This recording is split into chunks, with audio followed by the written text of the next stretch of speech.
নতুন গাড়ির শোরুমে গাড়ি টেস্ট ড্রাইভিংয়ের কথা বলে দামে গাড়ি ছিনতাই চক্রে হোতা আহসান হাবিব মাসুমকে আটক করেছে ঢাকা মেট্রোপলিটন পুলিশ।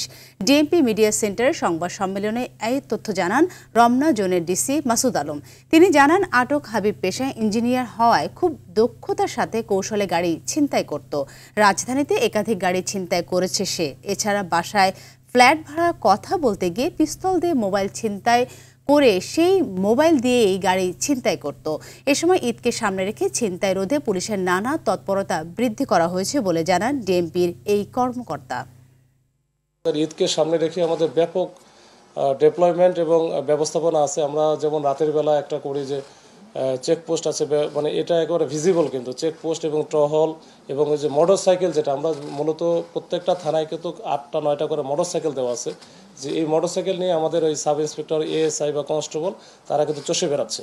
আর এর পাশাপাশি এখন যেন ঈদকে সামনে রেখে আমাদের অক্সিলিয়ারি ফোর্স দিয়েছে,